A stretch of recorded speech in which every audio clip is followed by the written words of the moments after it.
Hello guys, meron po ako na-discover na panglinis ng mga cymbals. So gusto kong i-share sa inyo kasi matagal na rin ako naghahanap ng magandang panglinis ng cymbals and effective.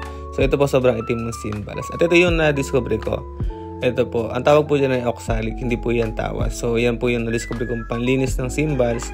At madali lang naman ang process. So kailangan mo lang ng sponge and syempre ikukuskus mo lang siya yung sa mismong cymbals. At ito po yung nangyari sa kanya, first kuskus pa lang ay kita ko na agad yung pagiging effective niya. So naglalagay ako ng konting tubig para madali siyang ikuskus sa may cymbals. So ganyan lang yung ginawa ko, kuskusin lang natin ng mabuti.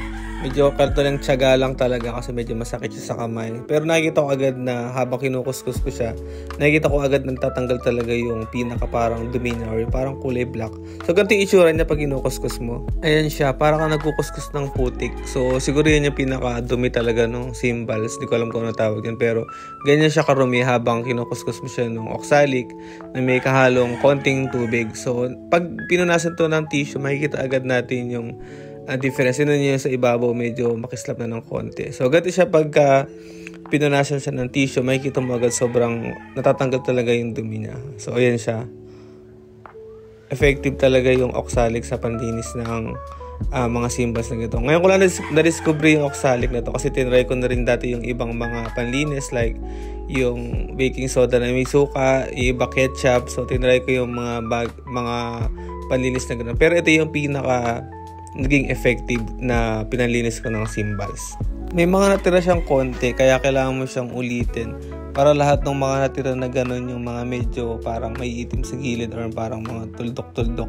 So mawawala yan kapag nag-second round ka na pag inulit mo yung oxalic. So kukuskusin mo lang siya ng mabuti and lahat yun matatanggal yun. So advice ko lang kasi hindi ako nag-gloves dito. So advice ko na pagka mag-oxalic or magkukuskus kayo, maglilis ng cymbals gamit yung oxalic, gumamit kayo ng gloves kasi masakit siya sa kamay. Medyo parang may mga sugat-sugat sa kamay na sobrang hapdi niya.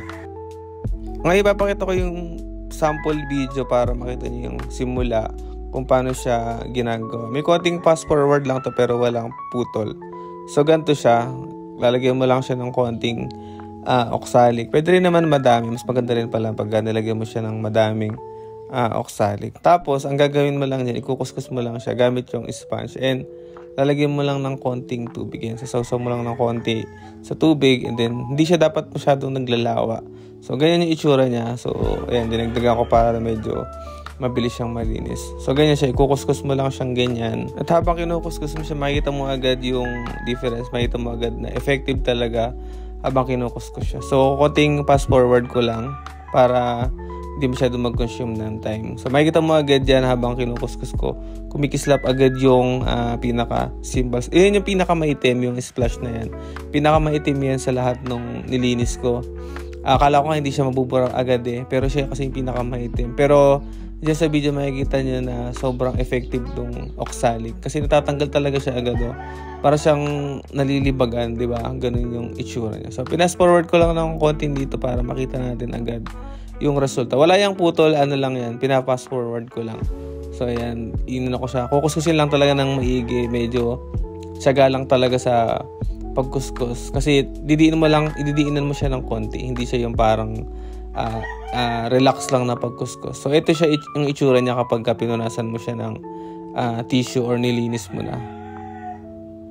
Ayan, makikita mo agad na natanggal talaga, di ba? Sobrang itim niya kanina, ngayon ay na agad, nabago talaga yung itsura niya. So masasabi ko na sobrang effective nung oxalic na panglinis. Ang hindi ko lang sure kung meron ba siyang masamang effect sa mga cymbals natin or nababago ba yung tunog or hindi ko alam, disclaimer lang, hindi ko masyadong sure. Pero ang ganda kasi niyang panglinis. Siguro sa mga expert malalaman nila yun. So ngayon, napasin ko na hindi siya ganong kakislap talaga kapag after linisin ng oxalic. Pero tanggal yung dumi niya. So ngayon gagamitan natin siya ng metal polish para kumislap siya.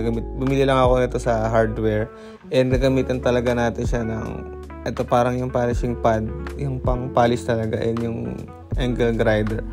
So yan, gagamitan natin siya nito para madali siyang mapalish. So mura lang naman yung ganitong pad, yung metal polish lang na ganun. Mas maganda yung nakalatang ganun kasi may ibang klase ng metal polish. Pero ito yung isa sa pinaka effective na metal polish na nagamit ko. So ganito lang, yung usual lang na pagpapolish ng mga metal. So, ganun lang naman yung ginawa ko. So, madali lang siya. Mabigat lang talaga yung grinder or yung pang-polish. Pero, may kita mo agad na kumikislap. So, ito yung itsura niya unang pasada ko palang metal polish. Ganito yung itsura niya. Medyo nanitib lang yung gilid. Hindi siya sunog, parang dumi siya ng cymbals.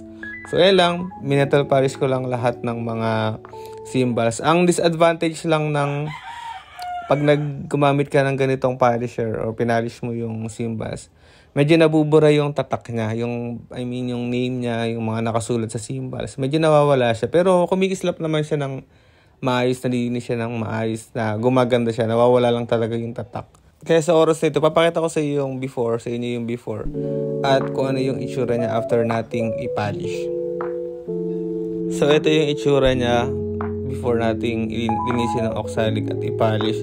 At ito itsura niya ngayon.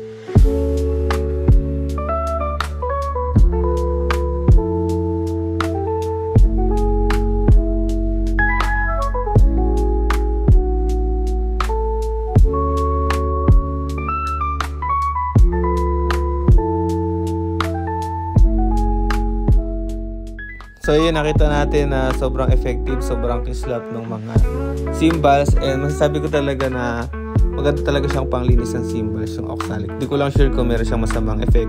And then ang ganda rin niya after nating ipalis. So yun lang, maraming pong salamat sa inyong panonood. I hope na nakatulong po ito sa bawat isa sa atin. God bless po.